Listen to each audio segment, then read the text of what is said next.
team fights, and you already have the Nautilus secured, so that is just guaranteed ultimates for you guys to be forcing once you do hit ultimate spiking for the bottom lane, of course, of BLG's duo. But on the other side, we have still top laners up and available for both Breathe and Bin. Champions like the Renekton has been taken away by RNG, so Breathe, I mean, champions like the Cassante still up and available, but I feel like Breathe, he would most likely save this counter pick and probably respond to the Cassante with a Fiora. I would be really interested if he wanted to go a route like that. I mean, we have seen him pull that out before. It looks like we are going to save a potential counter pick there for this top side of the map. We will get the Rakan locked in and taken away from a little bit of that comfort for On, but also just a good matchup into the Nautilus for On. So I actually really like this for LvMao. Gives him a lot of breathing room there with a lot of the peel back and potential engage that they'll have. Now we're looking at BLG for their final 2 lock-ins. It'll be their ADC in their top lane. Whatever they want to go with here, Cassante could be a good option for Bin. Champions like Ashe and Varus are still up and available, so it depends on what Elk wants to take as this final approach in Game 3. A bit of utility could be the way to go, or are you going to lock in aggressive 2v2 to shut down LP as fast as possible on this static shiv Kai'Sa? We'll have to wait and see. Most likely going to be the Ashe locked in. We have seen a lot of Ashe priority in the LPL, and that's because it has a stronger 2v2 after receiving slight buffs in patch 13.12, and you look for those level 3 trades and honestly could go for 100-0, but we'll have to wait and see on how Elk pilots this, as he has played it 2 times already so far in the LPL. Breathe, come on, give me the Fiora. Don't hover the on, man. It also just combines really well. It used to be like part of that Exodia comp with this before with the Maokai, because you already have sapling vision. You already have so much strength with this composition around objectives, and the Ashe just adds that. We do get some long distance engage and some nice scaling to add to the comp for RNG, though, with the Ornn lock-in for Breathe. Man, I saw a universe where Breathe just ego locks in the Fiora up against Cassandra. He doesn't care about any other lane. He just wants the individual lead up against Bin. But with the Ornn as the final lock-in for RNG, this solves a huge problem that they didn't have in Game 2, which was dealing with the Jace and the Ashe in terms of how long range they were. Because this is pretty...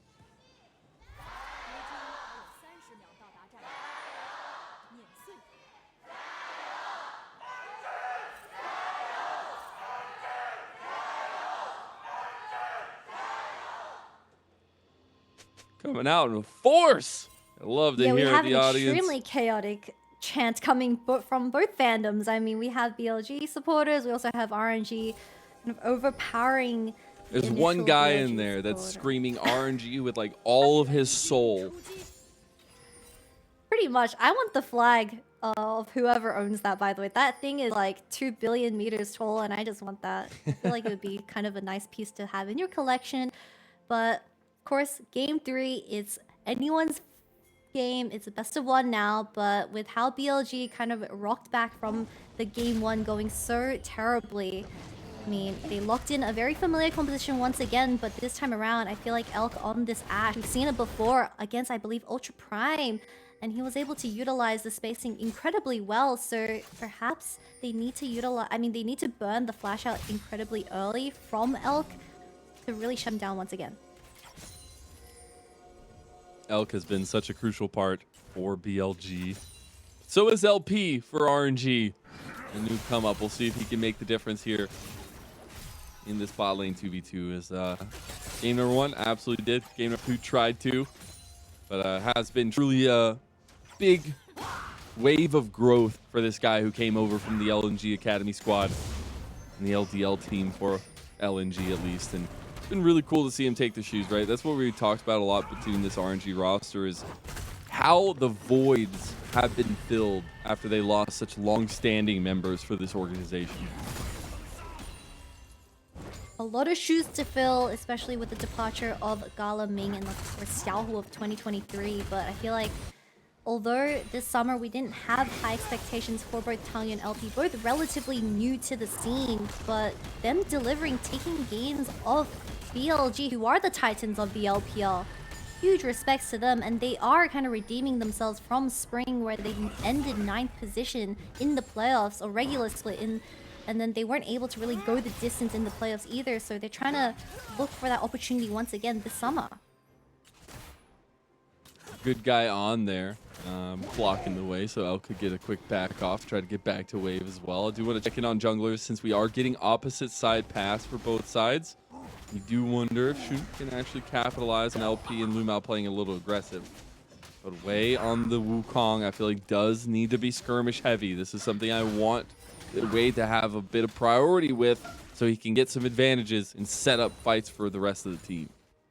Something we don't see enough is RNG shutting down this Jace early on. Jace as a champion is extremely vulnerable in the early game. Once you don't have that flash, you're so immobile. So Tangyuan, and every time he has a stun, good lord, LvMao W's away. Mobility is key. Dive, duck, dodge, dive. Something about wrenches. Duck and dive. It will be just the trades here. And both junglers taking it pretty easy. And I think when we saw so much presence from RNG around these objectives throughout the series, I think it's been really nice to see. But that is something that BLG now, twice in a row with this composition, will have more strength than RNG at. Definitely, and also bringing up the fact how I highlighted that Wei can realistically look for opportunities towards the mid lane 2v2. The ward spots out Wei towards that topside river, and Elk consistently putting out his E towards the bottom side jungle just spots Wei missing from his own jungle, so they just instantly know that Wei is hovering towards that topside. So it does allow Yagao some sort of information, and once again they just can wait until the 2-item spike, and they're more than happy for the game state to be like this. Exactly that. I mean, the game plan is looking all right here. We do have our first dragon on the Rift. With some of that first dragon priority we see between these two teams, I wonder, since Wei is pathing that way, we'll get that priority for them, because it is still just kind of a lax clearing for Shun on this Maokai, and it is perfectly fine, because once you get that level 6, that's where things can really turn on. You can get that collection with Elk on the Enchanted Crystal Arrow, the Nature's Grass, the combos that can set up for CC for BLG will be a detriment to RNG. You see with the roam from LvMao, we're looking for vision around this dragon pit. Yagao did find the opportunity to reset though, so he picked up the tier and double longswords, while Tangyuan, although having that ultimate available, he doesn't have the amount of stats to really contest for this 4v4. In the bottom side, you see Shun and On already linking up, forcing LvMao out of the jungle. I feel like BLG, they're more than happy to kind of contest for this first dragon. They just came out and cleared out RNG as a whole. They, RNG set up flags. They had some merch. They maybe a little merch stand in the side, and BLG said, "No, you're not allowed. You're not allowed to sell merch here in front of the dragon pit." You know, I think the day started off with us kind of rating whoever has the best mascots. I just remembered that BLG's mascot is literally, it's 2 anime girls. And I take back my answer from EDG having the cute little logo. I take BLG's mascots being the best mascots in the LPL. They even had that BLG themed day where they invited 2 cosplayers onto the stage and do a little bit of a performative dance. But that is wholesome energy, and I stand that. I like it. I just like a lot of the little things that the teams have been doing for some fun stuff in these arenas and stuff. I know at the beginning of the year, it was all about the intros, the player intros. That out really quick with a lot of the players. But it was really cool to see that now this split, we've had a lot of influence from just the teams having things coming out in the arenas, especially when we're getting the introductions coming out for both sides. It's been really, really cool to see. Little things make the most, and let's see some interactions for the audiences as well. But speaking of interactions, we finally get some presence from BLG around the dragon, clearing out this vision. Won't be able to start this one up, though, even with the push from Elk and On and bot side. Shun is just waiting for his bottom camps to come up, so he does get that level 6 Wei. Also the same situation, but BLG, they desperately to rely on these ultimates coming online. HardCC guaranteed to look for these picks in the upcoming skirmish for this first dragon. However, I still feel like Tangyuan having this flash available on the Annie has the upper hand because of how RNG is able to kind of have this early game damage just inbuilt into their kits, Kaisa in particular. Shun caught on a pretty greedy back there. Tangyuan's going to try to cut him off here. Does have the stun with the tippers. There's the grand entrance knock up as well. Cyclone following it. First blood for RNG.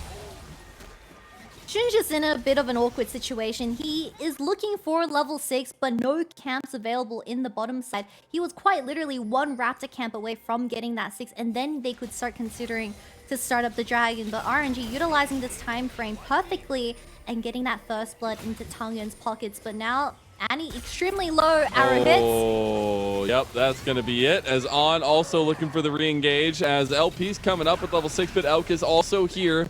Yagao's pretty strong at this point. The clone, rather, going to be there. Dredge line actually connects on LP. He gets locked down here and just left by his team. He tries to kill Instinct at the flash, but Elk flashes right back, says, "You ain't getting away from me, bud." And somehow BLG come back into the game, although RNG were the ones committing the ultimates onto Shun. Breathe is here. Can he look for a pick onto Yagao? There's no mana. Breathe actually going to pull the trigger here. Yagao doesn't have any way out but a flash. He can't get out. Gets knocked up anyways. Oh, goodness. It's a calamity of errors going on both sides. Shun soloing the dragon for BLG. Don't mind Shun. He is still level 5, but he's just soloing the dragon while absolute chaos is happening towards that mid lane. Can Wei look? There he goes. That's how you get level Finally. 6. You kill the dragon.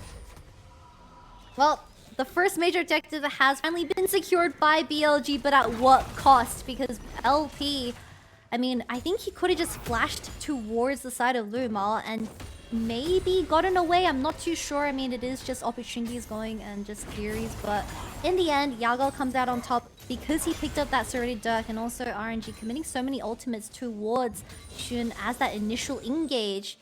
But we'll have to wait and see because we have the bottom lane of BLG already rotating towards this mid lane as they have their eyes set on this Rift Herald. With the amount of vision control and that lockdown you can have with this combo, that's what we said. Their perfect setup is around objectives, and they want to force that onto RNG. I will also say that Bin is forcing a 20 CS lead over Breathe in the top lane, and that makes it that much easier to play through this Rift Herald. And once again, I mean, just a relatively slow start for the solo laners. We don't even need to consider the top lane. Although Breathe got a really nice engage onto Yagao in the mid lane, and utilizing the flash timers not available by this Jace, I still feel like RNG, they have the conditions to contest for this first Rift Herald. As you see Wei already denying a lot of that vision control. Oh, they're going to TP here. Blocked by the clone. RNG should make it out of this one, but that will be Rift Herald given over to BLG. They use the priority from mid lane to get this objective. So far, full objective control from Bilibili.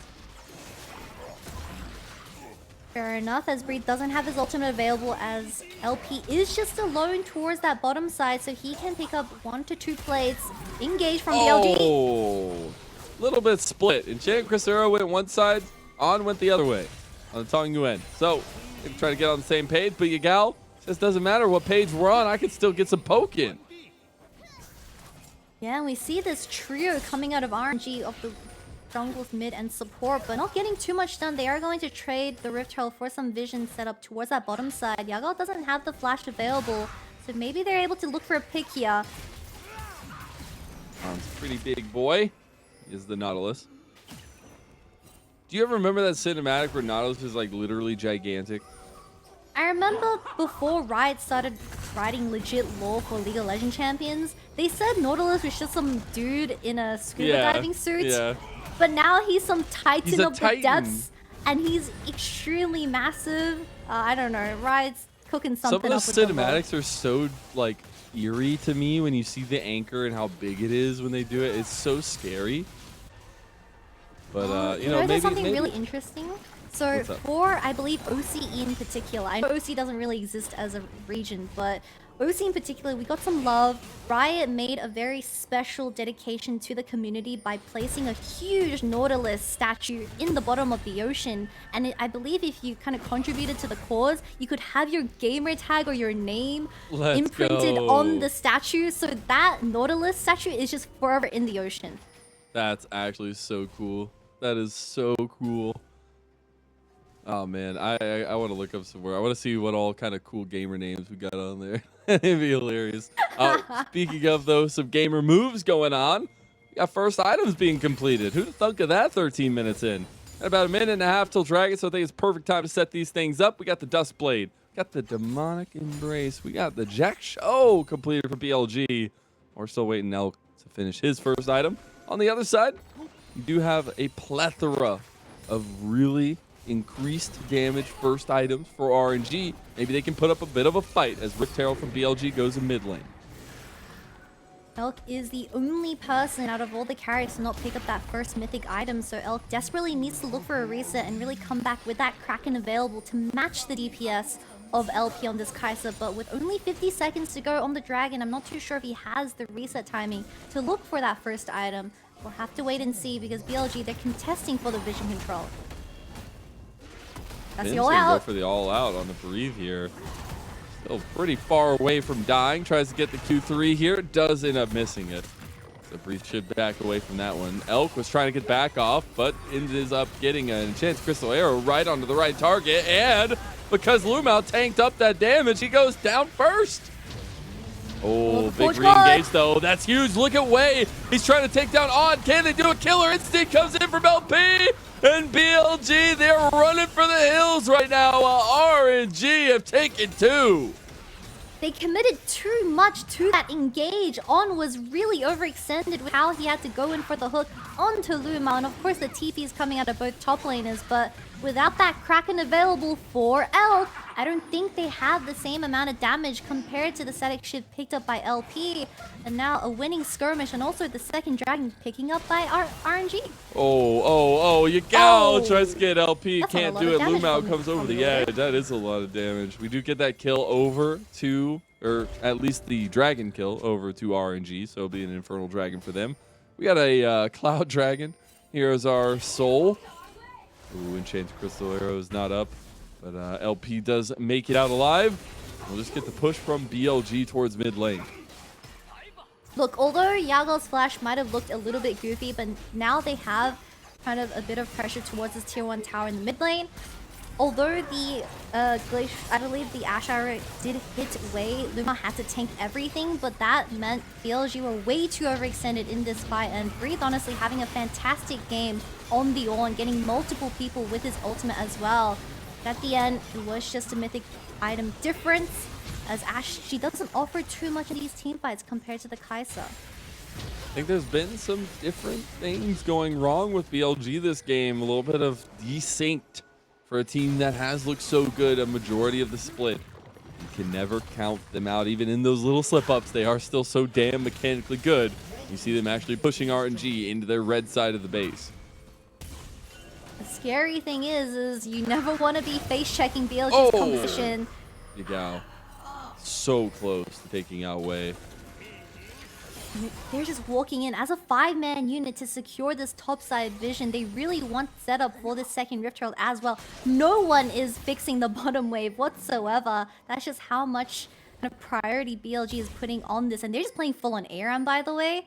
But I feel like by this point, BLG more than happy to look for pokes slowly onto LP, as they can potentially beat Doe from shooting in the back. Enchanted Crystal Arrow goes through the uprights, but LP stepped forward because of that. He Killer Instincts out. You got LvMao with the re-engage, but LP's already down. Tangyuan will not fall, but Elk, is that a sniper shot? He doesn't go down. Wei gets him in the end. My goodness, that was close. But RNG, they continuously are punishing Bilibili. They're picking BLG apart with these team fights. Somehow the Enchanted Arrow misses from Elk, and BLG, they still commit to the fight, especially with On once again overstepping and getting instantly shut down with the amount of returns CC that RNG has with this composition, and RNG calling BLG's bluff. Gotta have a pretty good poker face in these situations, and I think BLG might have just got found out with theirs. You see Rift Herald, though, spawning, and a reset had come through from BLG, so they'll be able to get that one. But we look back. The shock blast from Yagao onto both carries is huge, but this initial Ash Arrow missing was just such a pain. But Tangyuan also getting that CC onto On under tower just meant this fight wasn't the one to take, especially with Call of the Forge once again connecting onto the carries of BLG. The value of this Ornn in Game 3 is through the roof, while BLG, they realistically could have just fought around that Rift Herald. I believe Shun still managed to pick it up, but with a bit of a scrappy fight going over towards RNG. I know you were wanting a Fiora, but at this point, the Breathe Orb is literally what's holding RNG in a lot of this situation. A tier 2 does go down to Yagao and Shun, so that's actually a pretty big gold influx into a lead that BLG have already developed for themselves, almost 3,000 gold. A green back from On. He's looking for it. Do they get a ward over the wall? There he goes. They found it, and now On has to flash out. That's the Tibbers, also used by Tangyuan. Nah, that's 2 ults for the Nautilus, by the way, but On somehow gets away because Tangyuan didn't commit with the Tibbers fast enough. LP did spot on the mid lane wave, but RNG, they weren't cutthroat enough to commit to the kill. And now BLG, they use this time frame to get the tier 1 tower in the mid lane. They use that siege heavily, and we've already talked so much about Tangyuan's growth throughout the split, but in this one specifically, the Annie is having a bit of a rough time in Game 3. We see the re-engage, though, potential from Breathe. He gets the big horn, and that could be it here. LP starting to work on the back eye side here as the Killer Instinct comes out, and they're bringing him out. The All Out comes through. LP misses the Prey Seeker, but it doesn't matter because RNG do it yet again. 3 down for BLG. Another beautiful ultimate coming out of Breathe on this Ornn, hitting 3 members of BLG, absolutely destroying Elk out of these team fights. And 5v5s, I mean, we've seen these twice already, but every single time going into the favors of RNG. BLG is extremely lucky that Baron isn't up and available because they had 3 members dead out of that exchange. Hey, we thought that it was going to be BLG taking an outer tower. Turns out they turned it around. RNG flipped the script and they take their own outer tower in mid lane. We do have a dragon up. It has not necessarily been the highest priority, but we take a look back at how it all started. Yeah, this Ornn pick really is kind of what is being such a pain for the carries of BLG to deal with. Just look at Yagao and Elk's positioning. They're stacked on top of each other, so the value out of a single ultimate for the side of RNG, and then the follow-up naturally from LP, of course, on this Kai'Sa. It was just very structured in these team fights as LvMao gets sniped on the side, but still an overall massive win and a huge gold shift as they are barely ahead in gold. On trying to Spider-Man his way out of there. Might just have to give up his life, though. Will end up making it out at least as RNG turn back over to this mid-play. They're actually putting some vision, trying to set some distance between them and BLG.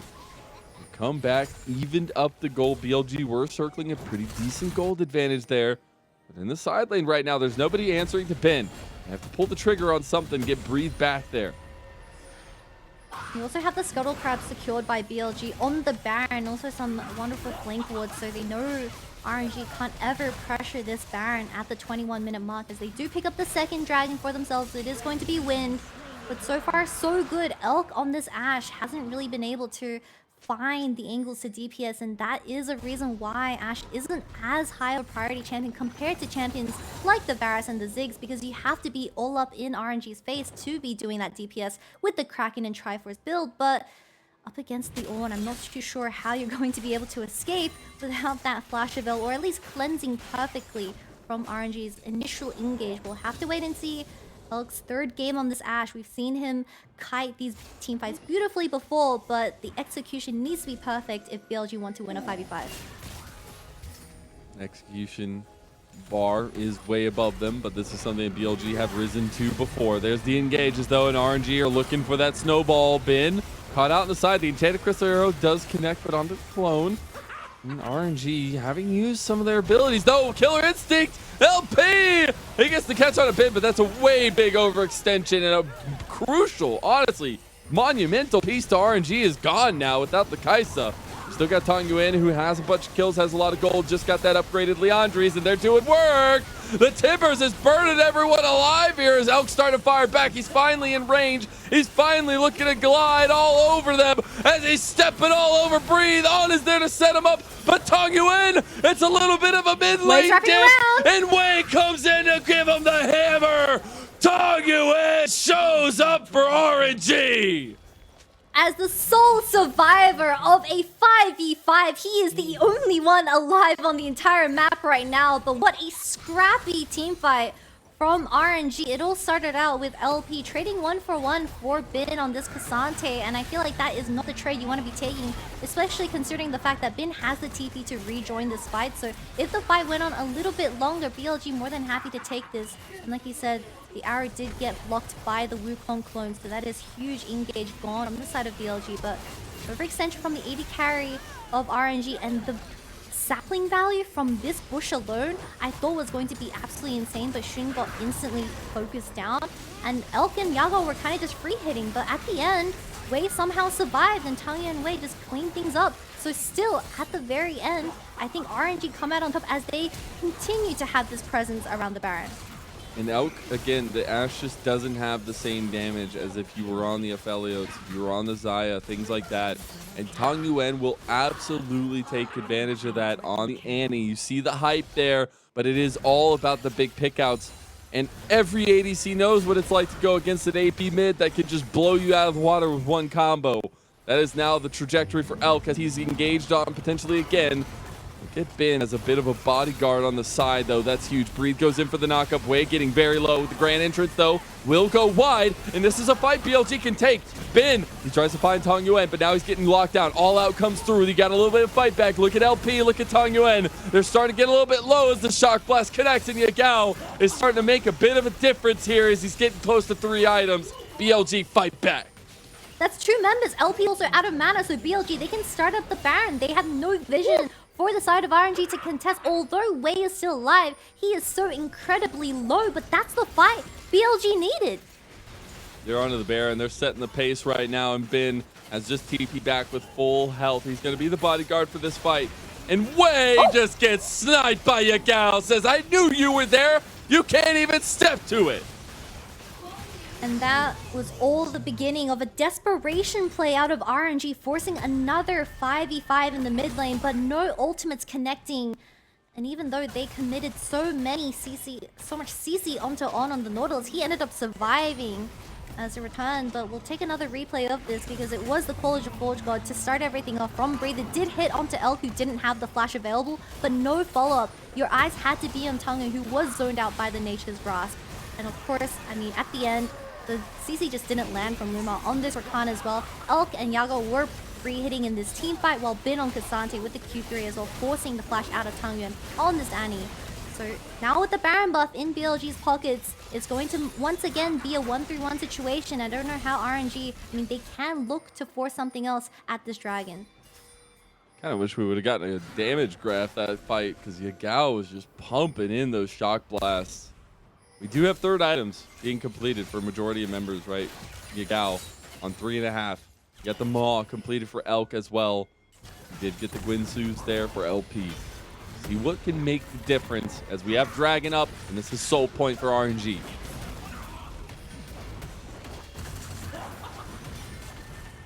Side lane waves are incredibly bad for RNG. Top lane slowly pushing towards them as well. No setup of vision whatsoever, so RNG honestly can just duck down and avoid this dragon fight.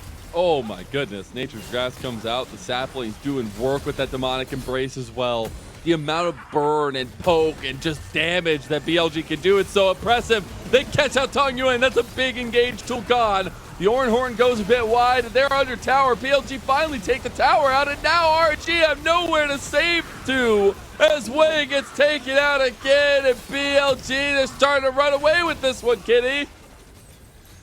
I don't know how BLG does it. They just come back into this game from a single 5v5, but Elk on this Ashe is starting to put in the damage in these huge team fights and just playing with the amount of spacing that Ashe and Jace can create in these team fights. LP and LvMao were completely out of the equation as well, so they're gonna look for the end. No way they're gonna try to. They have a wave coming in. That's a little zealous. I feel like from BLG, they will end up backing off, playing the reserve play. Maybe they're hearing Tabe's voice in their head saying, "Guys, guys, chill." Chill. He's gonna charge out onto stage and he's like, no, don't go for the end. But once again, it's just the arrow connecting, and the amount of CC from BLG's composition. Unless it's Breathe tanking the initial Nature's Grasp, I feel like whoever has to be the initial tank of that is just going to get instantly chunked out. But one by one, pick by pick, BLG just working towards the side lane, while LP, one of the main carries of RNG, wasn't around this dragon, and I feel like RNG fought out of position. Just little fights like that make the biggest difference. RNG desperate a little bit, trying to pick up onto Ben, but he is so tanked. They literally are dumping everything into him, and he still finds the triple knockback. LP, he goes on Elk. He gets one more. The Price Seeker, the snipe comes out for RNG's bot laner. Maybe this is the difference. Maybe this is the moment. But can Yagao bring the hammer? It's another triple knockback for Ben. Look at Yagao. He's looking for all of them as he baits him in, laughs in his face, and the game is going to BLG. Double TP's committed by BLG towards that bottom wave now. Yagao and Bin were the man of the moment, but Bin in that team fight, he got 3-man knockups on this K'Sante. He won this team fight single-handedly for BLG, and now they're going to secure themselves with that scoreline sitting comfortably in that first position. One step away from a 15-1 record. BLG were brought the distance, and RNG, that's a 5th series going to 3 for them. But BLG make it right. They make it so. They will be at the 14-1 record now. It is an incredible game from them. A game one they will absolutely have to look back on and figure out what the hell happened. But it's a proud moment for BLG.